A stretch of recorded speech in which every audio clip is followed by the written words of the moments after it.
नमस्ते विद्यार्थियों, आपका हमारे चैनल में स्वागत है। आज हम 16वां सवाल करने जा रहे हैं। 15 तक के सवाल हमने पीछे की क्लासों में हमने पूरे कर लिए हैं।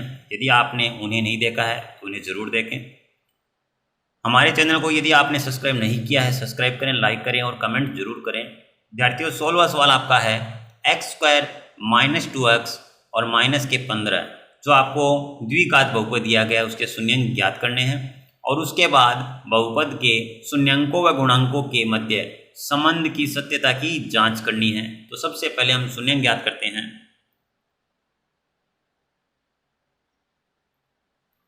विद्यार्थियों, आपका बहुपद है।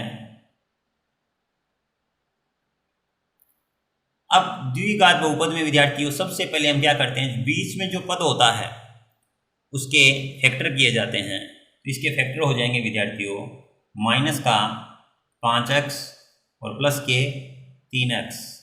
अब 3 प्लस के यदि माइनस से घटाते हैं तो माइनस से कितने आते हैं विद्यार्थियों, 2x आते हैं। इधर ये आपका माइनस का 15 लिख दिया, इधर हमने क्या लिख दिया, x² लिख दिया विद्यार्थियों।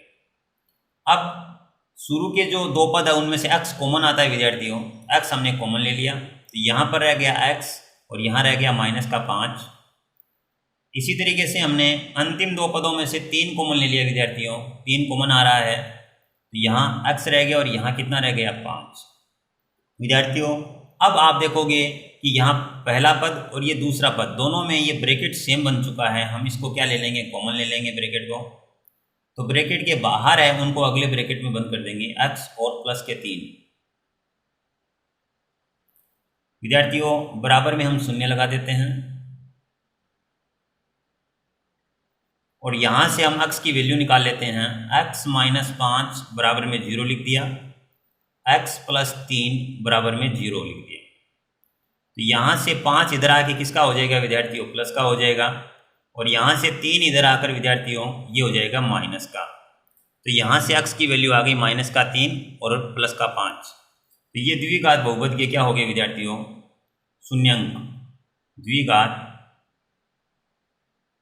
बहुपद के शून्यंक, x की वैल्यू आ गई -3 और 5। अब विद्यार्थियों हम इनके सत्यता की क्या करते हैं, जांच कर लेते हैं, जिसको आपको ध्यान से देखना और समझना है। विद्यार्थियों, इसकी जांच के हमारे 2 सूत्र हैं। पहला है शून्यंकों का योग। शून्यंकों के योग का सूत्र होता है विद्यार्थियों -b/a। विद्यार्थियों, हम सत्यता की जांच कर रहे हैं। शून्यंकों का योग है विद्यार्थियों, तो इनको हम योग कर देंगे।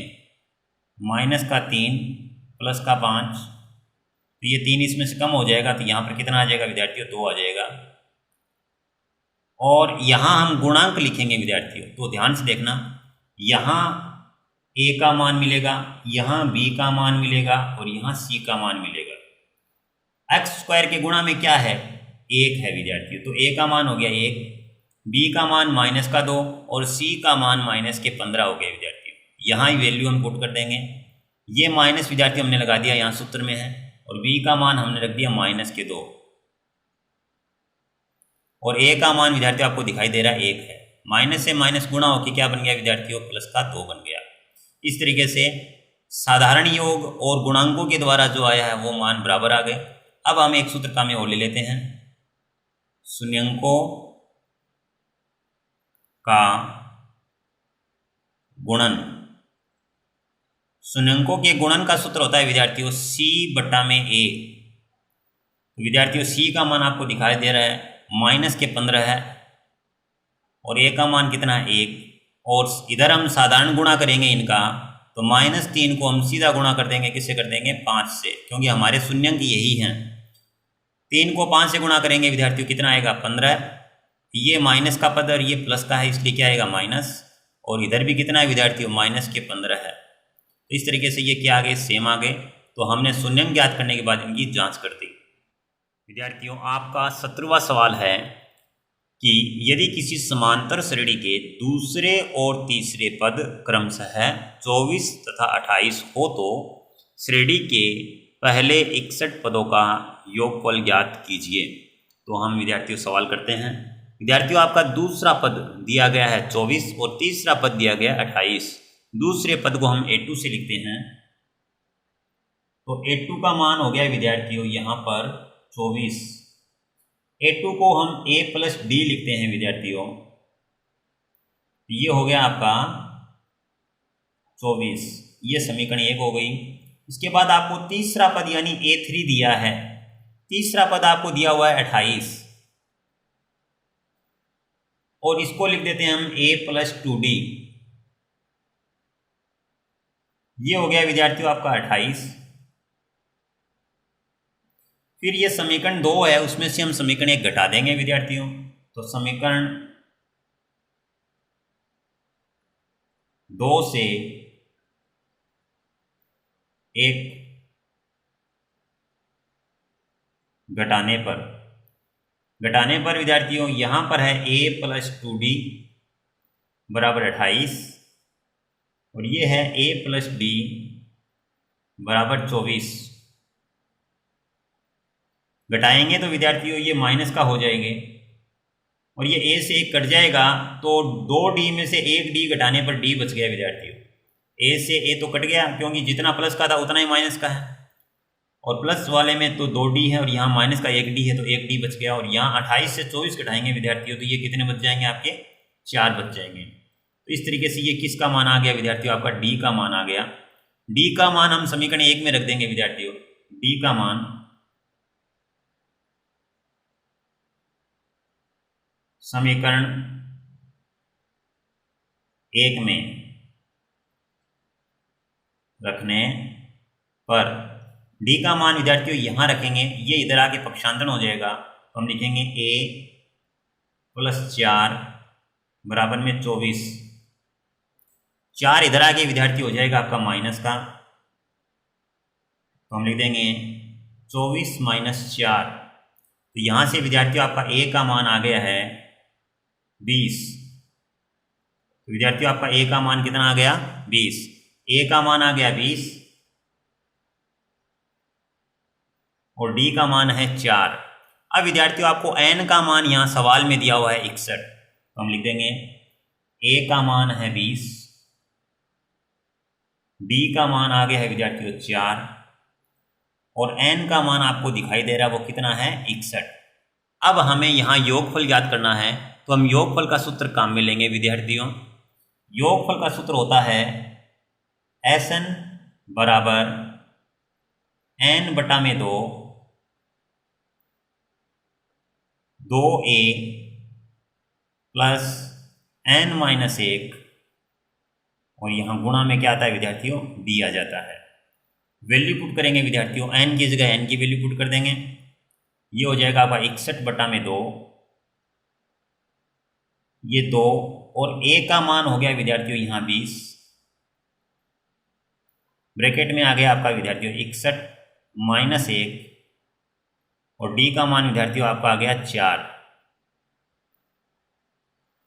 अब हम क्या करेंगे 61 बटा 2 से गुणा कर देंगे तो ये हो गया आपका 40 और यहाँ 61 से 1 कम करने पर ये हो जाएंगे 60 और 60 4 से गुणा होगा तो यहाँ आ जाएंगे आपके 240।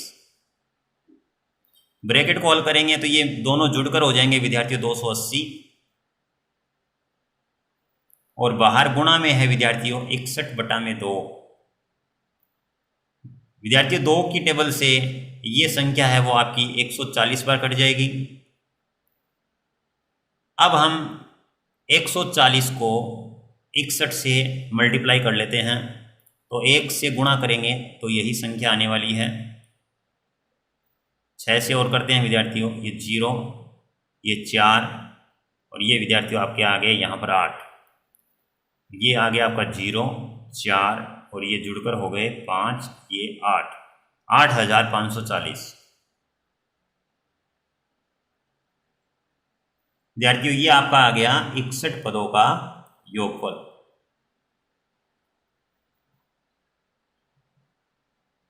आपका 18वां सवाल है कि एक 12 मीटर ऊंचा पेड़ तेज हवा से इस प्रकार टूट जाता है कि शीर्ष जमीन को छूने लगता है और जमीन के साथ 30 डिग्री का कोण बनाता है। तेज हवा से पेड़ जमीन से कितनी ऊंचाई पर टूटा, ज्ञात कीजिए। विद्यार्थियों, इसके लिए हम कच्चा चित्र बनाते हैं, जिसको आपको ध्यान से समझना है। विद्यार्थियों, ये हम पेड़ बना रहे हैं और ये है धरातल। विद्यार्थियों, अब ये धरातल से ये पेड़ की पूरी ऊंचाई आपको दी हुई है, 12 मीटर दी हुई है, और यहाँ से मान लो कि तेज हवा से ये टूट जाता है, तो तेज हवा से टूटने के बाद ये ऊपर वाला हिस्सा है वो इधर मुड़ जाएगा। विद्यार्थी, और ये जमीन के साथ कोण बनाएगा 30 डिग्री का, ये आपके सवाल में दिया हुआ है। विद्यार्थी, तो यहाँ हम इसका नामकरण कर देते हैं A, B, C और D। तो विद्यार्थियों, इसमें आपके पूरे पेड़ की ऊंचाई आपको दी हुई है। विद्यार्थियों, इसमें 12 मीटर है, तो हम लिख देते हैं पेड़ की ऊंचाई बराबर है 12 मीटर। इसके बाद विद्यार्थियों, आपसे ये पूछा गया है कि जमीन से कितनी ऊंचाई से टूटेगा, यानी BC का मान आपसे पूछा गया है, और BC का मान हम मान लेते हैं, माना BC बराबर है विद्यार्थियों x मीटर। तो विद्यार्थियों, ये x मीटर हमने मान लिया, और यहाँ से लेकर यहाँ तक टोटल कितनी थी, 12 थी। x घटा देंगे तो हमारे पास AC का मान आ जाएगा। AC का मान आ जाएगा विद्यार्थियों 12 माइनस x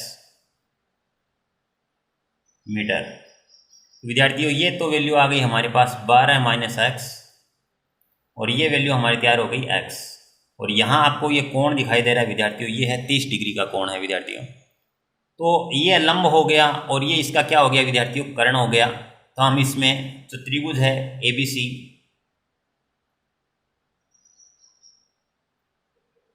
में साइन का सूत्र लागू कर देते हैं। साइन 30 डिग्री बराबर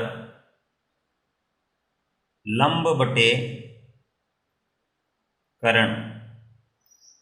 तो विद्यार्थियों, लंब का मान है x, और कर्ण का मान आपको दिखाई दे रहा है इसमें 12 माइनस x, और साइन 30 डिग्री का मान होता है विद्यार्थियों 1/2। अब यहां से ये 12 है वो 1 से गुणा हो जाएगा, और ये 2 है वो x से गुणा हो जाएगा। अब विद्यार्थियों, ये x माइनस का है, ये इधर आके किसका हो जाएगा, प्लस का हो जाएगा। ये x इधर आके प्लस का हो जाएगा, तो इधर हो जाएंगे विद्यार्थियों आपके 3x, और इधर क्या रह जाएंगे, 12 रह जाएंगे विद्यार्थियों। अब 3x के गुणा में है तो किस में जाएगा, भाग में जाएगा। तो हम लिख देंगे इसको 12 बटा में 3, और विद्यार्थियों इधर क्या रह गया, आपका x रह गया। 3 गुणा में था, भाग में चला गया, और यहाँ पर 12 में 3 का भाग कितनी बार गया, 4 बार गया विद्यार्थियों। तो यहाँ से x की वैल्यू कितनी आ गई, 4 आ गई, अर्थात जमीन से वो 4 मीटर की ऊंचाई पर टूटेगा। तो यहाँ से हमारे पास आंसर आ गया कि जमीन से 4 मीटर की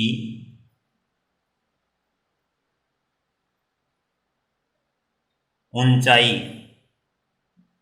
से टूटेगा। तो हमारा सवाल यही था कि पेड़ है वो जमीन से कितनी ऊंचाई से टूटेगा, तो ये टूटेगा विद्यार्थियों 4 मीटर की ऊंचाई से टूटेगा।